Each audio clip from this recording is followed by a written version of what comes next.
Tennis is an extremely difficult, confusing, and complicated sport. Not only do you have to learn technique for over 10 different shots to give yourself a chance of putting the ball in the court, but you have to do this in a high-pressure environment, moving around the court to the best of your physical ability. And then on top of this, you've essentially got to play a game of chess in your head just to figure out where to place the ball in the court. And then to complicate it even further, the best placement of the shot is going to change depending on the scoreline situation. So it's no surprise that when I ask my players what their tactics were for a match, they either go, "To be honest, I wasn't really thinking about tactics, I was just trying to put the ball in the court," or they say, "I was trying to do X, Y, and Z and do this pattern here, but I ended up just missing the shots because I was so concentrated on what I was trying to do with the ball." So after a while, people start thinking tennis is either impossible or it's just impossible to have tactics in your head whilst you're playing. And people just don't know how to problem solve during a match situation. So how is it then that you can see 6-year-olds play such a high level of tennis, moving the ball around the court, using different tactics, good split steps, good recovery positions, to such a high level that is comparable to pros on the circuit when you see it on TV, and they're only 6 years old? And if you don't believe me that this is possible, just watch this point that I've left in the description of Emma Raducanu when she was younger playing a point on a red court. So firstly, you got to ask yourself, are these 6-year-olds really thinking hard about where they're trying to put their shot in the court, what tactics to use, where to play to their opponent's weaknesses, etc.? Well, no, they're not. They're 6 years old, so there must be some other way that they're doing this. What they're doing is they're playing intuitively, and it's all second nature to them. They're just given simple instructions and they're able to execute it on the court. And what you have to remember is that a lot of kids nowadays are training loads of hours a week, every day, from the age of like 4, 5, 6 years old. So of course it's going to come naturally to them. And that age, you pick up things so quickly and it all becomes muscle memory and it goes into that unconscious awareness of what to do. And when they play points, it just comes out naturally. Now, I'm not saying it's a quick process, but once you do it enough in practice, it will come naturally in a point situation. You just got to practice it enough. So that means practicing different point situations, playing different patterns in practice, all these different tactical situations that you can use in a point. You need to do it so much in practice that when it just comes into a match, you just do it all naturally and you don't need to overthink every single ball that you hit. Now, the sad thing is that once you get older, it gets a lot tougher to do this. You tend to overthink things a lot more and you lose that childlike instinct just to pick things up naturally. And it's not impossible, but you have to have techniques to fall back into that state of mind where you don't overthink what you're doing and you just let it happen naturally and you just trust your body to pick up these things. One of my favorite tennis quotes is from Andre Agassi, where he's asked to give aspiring tennis pros the best piece of advice that he can give them. And he just responds and says, "Watch the ball and move your feet to the best of your ability." And it's so true. It reminds me of when I was lucky enough to practice with Tim Henman for his upcoming exhibition matches that he was going to play.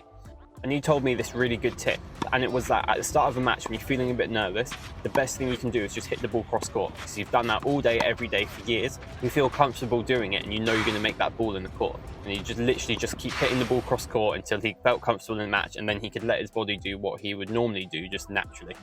And this is so interesting because a lot of players try to play too good at the start of a match. They always keep trying to hit too good winners, go for big returns, and they just try and play too well from the very first point. But what you got to do is play yourself into the match, get going, get the ball in cross court, and then once you feel comfortable, then your body will be able to play intuitively and it will know what to do on the certain shots. But if you're not comfortable and you're not in that present state of mind, then it's never going to happen. So what does this mean? Does this mean that we should have no tactics for matches?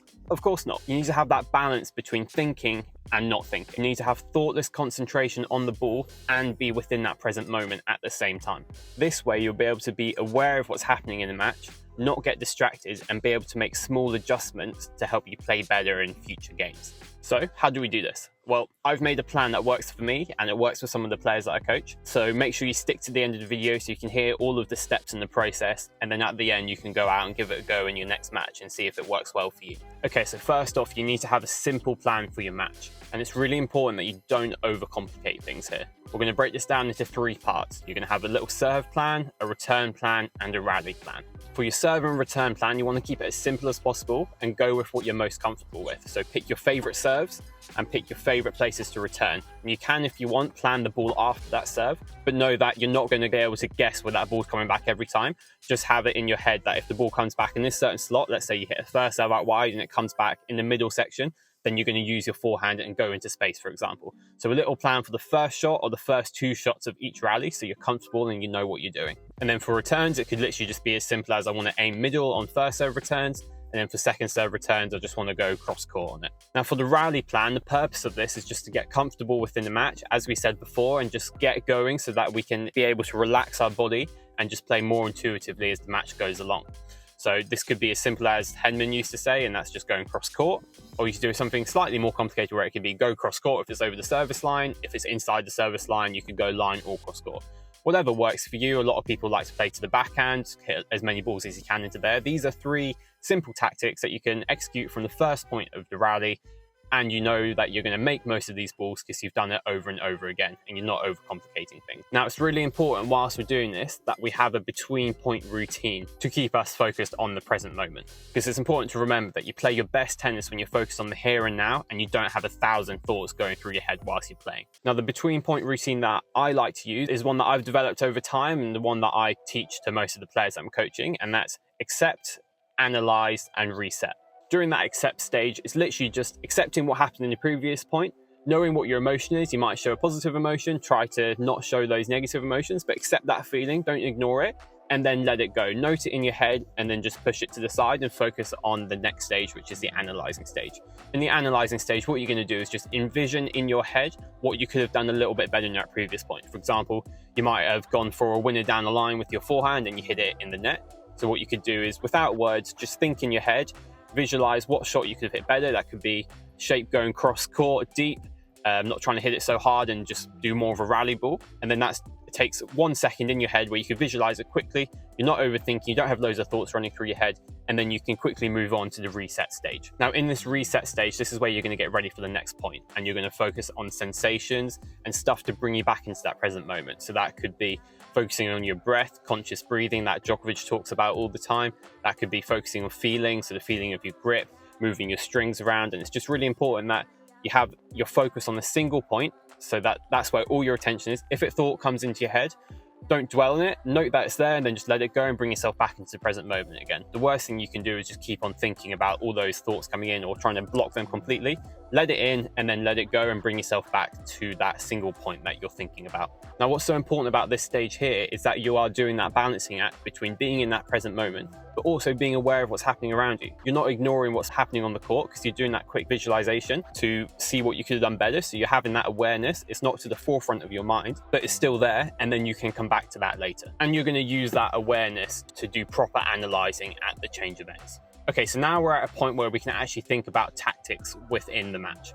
So ideally, you'll have been playing the first 2 or 3 games of the match, doing your pre-plan of what you wanted to do at the start of the match, and you'll start to be feeling a little bit more comfortable and you can start playing a little bit more intuitively. The change of ends is a really key time. This is where you're going to be doing your tactics and you're thinking about what's happening. But it's not going to be tactics in the way of thinking, I need to do this pattern here at this time, I need to do this shot at this time.